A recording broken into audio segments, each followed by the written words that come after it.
crucifixion, fountains open deep and wide, through the floodgates of God's mercy, flow the vast and gracious tide, grace and love like mighty rivers, poured incessant from above, and heaven's peace and perfect justice kiss the guilty world in love.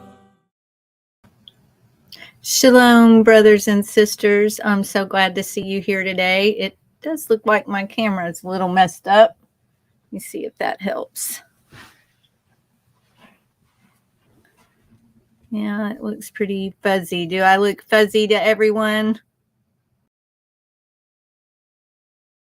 Give me 1 second. So sorry. Bear with me. We're just having a little technical difficulty with the camera.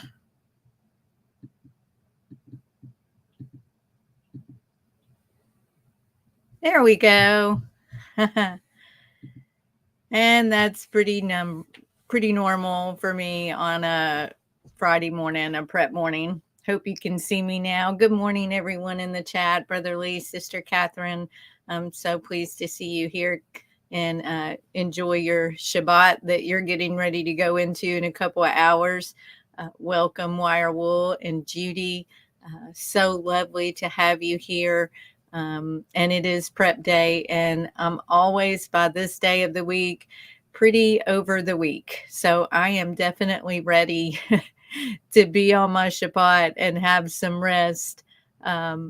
It's a nice, cool, crisp morning here in Tennessee. Fall showed up in a day rather than coming in slowly. It was just all of a sudden fall. So that's pretty nice. I enjoy the season changes. It's just usually there's a little lead up to it. So today, after much prayer, I thought after our show last night, going into a little deeper, are we just making noise, or are we speaking the words of truth the way that we should? Are we giving Yahweh and those around us our authentic self? And it's something I think we all struggle with. One thing I've learned both as a child growing up and as a parent of 4 children is that sometimes in conflict, we say things because we think what we're saying or what we've chosen to say is what the other person wants to hear, but not necessarily the truth of our feelings. It's the easiest way to avoid conflict, to avoid the argument or deal with an uncomfortable situation. We make a choice to say one thing but secretly mean another. It is an undermining of our true, authentic self in an attempt to cut some corners instead of just saying the hard words, just having the hard talk and admitting the truth of the matter. Sometimes it's because we love that person and we don't want to offend them, or it's because we're already offended by the person and maybe we even have been harboring a grudge against them and just don't care to take the time to be truthful. So we say things we don't mean while harboring those ill feelings. And the problem is, even when we think we are hiding the truth of the matter, our Ruach tells on us. There really is a Ruach or spirit of offense alive and well in this world. We see it thriving everywhere. You can't hardly watch the news or look at social media for a second without seeing the vast and ever-growing ocean of offense. And it goes hand in hand with grudge holding. I've known people in my life that'll hold a grudge until the end of time. There was once a quote I heard where someone said they chew on something until the flavor's gone and stick it in their hat and then chew on it some more. So it's just something that's held on to. Excuse me. To me, a grudge is the leftover baggage. It's our leftover baggage the ruach of offense leaves us with. And it leaves us carrying it when it's done with us. It's a heavy burden and one that requires attention daily to drag it about. It takes away our joy and moves us away from the light of Messiah, our lamp that's on our feet. The baggage we end up carrying grows larger and it darkens the light of truth and the love that we are to have for one another. It truly does. It's like a snowball starting at the top of a mountain. And by the time it reaches the bottom, it is huge and it can wipe out everyone. And that's what it does. It doesn't just affect the two people, it affects all the people. So grudge in Hebrew is satam. And I found that quite interesting that there's just one letter difference between this word satam for grudge and Satan. It's quite amazing. So grudge, original word, that's it in Hebrew. And it means to bear a grudge or cherish animosity against. Oh, I meant to share that. So sorry. That's what you were trying to tell me. My husband's helping me. He was pointing. I had no idea. So here is Satam, one letter difference from Satan. Isn't that interesting that it is pretty much the same word? Judy has a great point here. It is written, love is not easily offended. That's true. We're to be slow to anger. And I have to say that out loud to myself quite frequently because we're so easily influenced. I am as well. But I found this definition pretty interesting, that it's to bear a grudge or cherish animosity against. And when you look up animosity, that's hatred. And to cherish something is to give it your attention, give it your love. So that's a pretty scary thought there. And then I wanted to look at offend, and it's in the Greek here, which another interesting correlation is scandalizo, which is very close to scandal or scandalize. And it literally means to entrap or trip up. So that spirit of offense that's raging around the world everywhere, it's everywhere. It is literally the spirit that is entrapping you in this situation. It is. It's trapping you within this offense. And like James said here, I say this all the time. I've said it for years. It's been something like a motto, I guess. But when you're looking to be offended, you will always find something offensive. And that's true. It's so true. When you're looking for it, it's going to be there. And Brother Leigh says some people just need to hold on to it and have that drama in their lives. And there truly are those that need that. Can't be happy in the calm. They need the storm. That's true. That's absolutely true.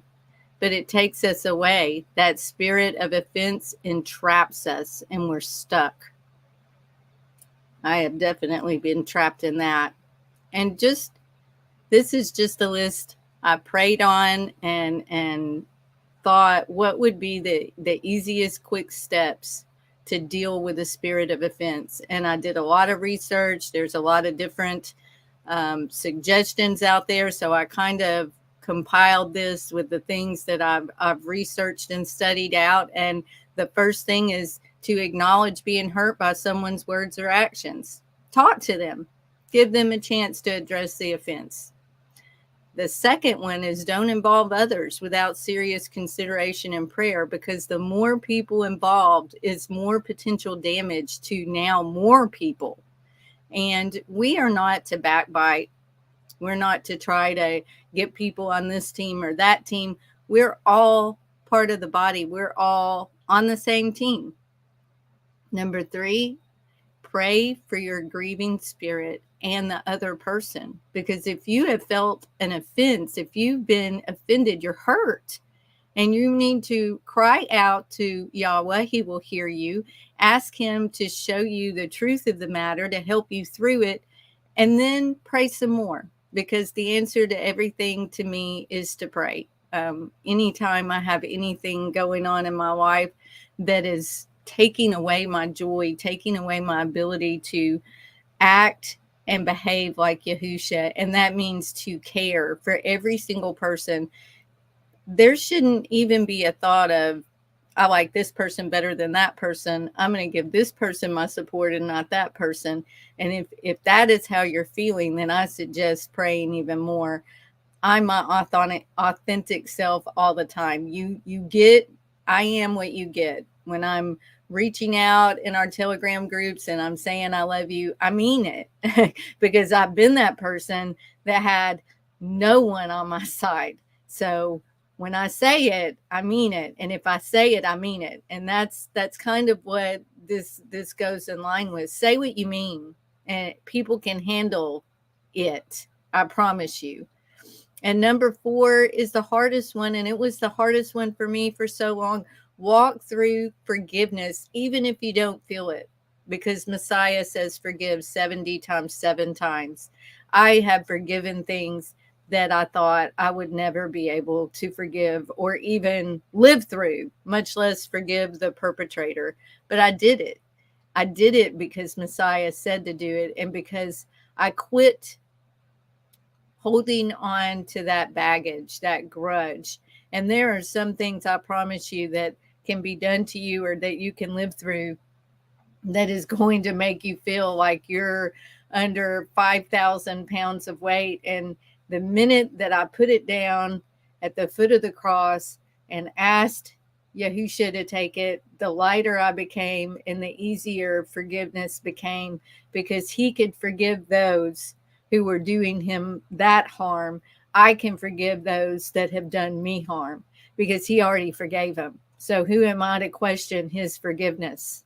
It's not mine. I can't question if him forgiving someone that hurt me was, should he have done that? That's not my business. My business is just to forgive like he did. I'm not ever questioning him. There's just no way that I'm going to question him. I may have done that in my past life. And I say past life because that changed when I baptized and gave up all of those things. Now, it doesn't mean that I'm not going to have down days, that I'm not going to struggle with thinking this person doesn't like me or that person's mad at me. It just means I am not holding a grudge against anything ever, because I'm not questioning his forgiveness for everyone, for others. So in 1 Corinthians 13:1-7, this is the way of love. We have often, James and I, reflected on these verses. There was a song we used to listen to a lot that has these verses within it. And in the early time when we were digging into scripture, it really made us think about things. So here we start in 13:1. Though I speak with the tongues of men and of angels and have not love, I am become as sounding brass or a tinkling cymbal. And though I have the gift of prophecy and understand all mysteries and all knowledge, and though I have all faith so that I could remove mountains and have not love, I am nothing. And though I bestow all my goods to feed the poor, and though I give my body to be burned and have not love, it profits me nothing. Love suffers long and is kind. Love envies not. Love does not vaunt itself.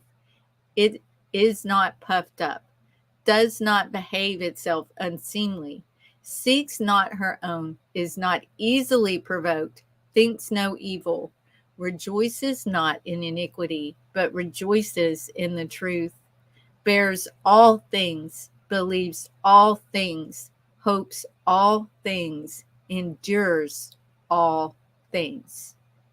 So here in these verses, we see love is just love, and you can't hold a grudge and hold a grudge and hold love at the same time. You can't.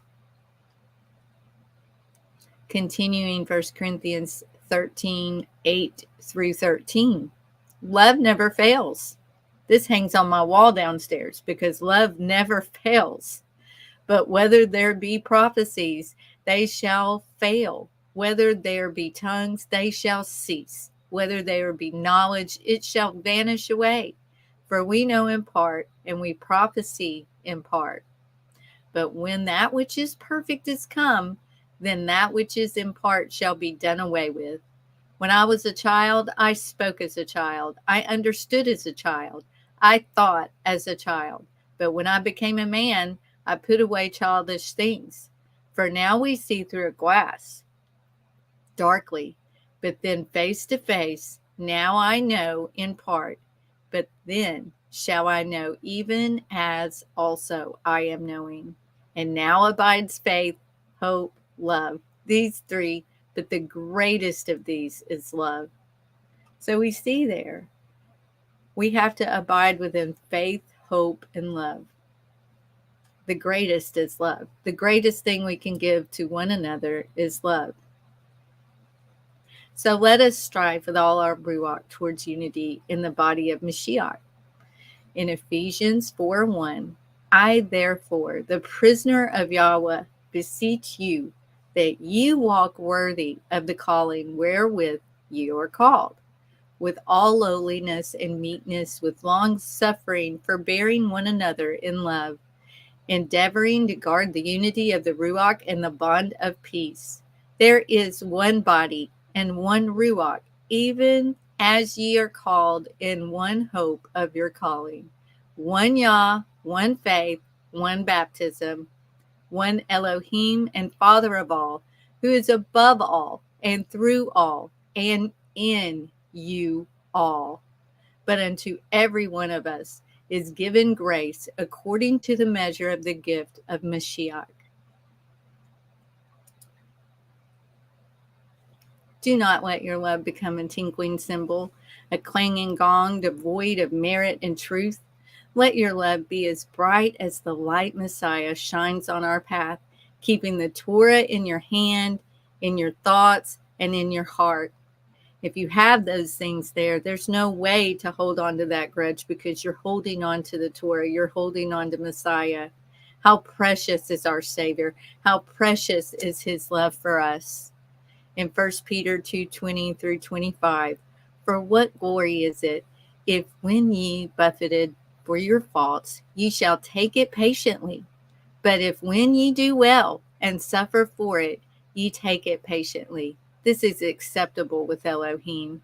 For even hereunto where were you called, because Mashiach also suffered for us, leaving us an example that ye should follow his steps, who did no sin, neither was guile found in his mouth, who when he was reviled not again. When he suffered, he threatened not, but committed himself to him that judges righteously, who his own self bore our sins in his own body on the tree, that we, being dead to sins, should live unto righteousness. By those stripes ye were healed.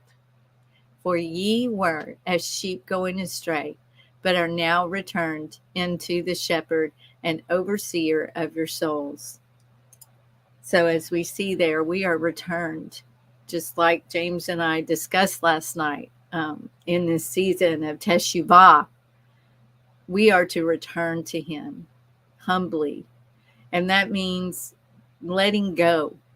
For the longest, after the movie Frozen came out, as I was starting on this walk, often I would sing that song in my head anytime I felt like I was hanging on to something that wasn't mine to hang on to. And I would just sing, let it go, and just let it go. It's that easy to just set it down and let it go. It's not serving any purpose at all.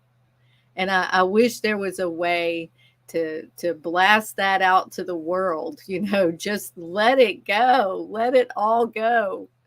But we know that with everything, there's a time and a season, and whatever is happening around us in our world is because it is the will of Yahweh that it's happening. So we have to keep Yahusha as the lamp on our path. And like I said, keep the Torah in our hand, in our thoughts, in our heart, and Messiah will shine the light on our path, even in the darkest days, even in the darkest days. So you're not alone. We love you so much. I'm praying that you have such a wonderful prep day and Shabbat, that you are able to continue on this in this season of Teshuvah as we approach the Day of Atonement. And then after that will be Sukkot. And I know a lot of us are already excited about that. I'm so ready for that feast. I'm so ready for that time. But right now, the important part is to return to our first love, and to go through this season where we're letting things go and just returning to Him and letting Him be our everything, because we're His everything. So I hope this has blessed you today, and I hope you have the greatest of Shabbats.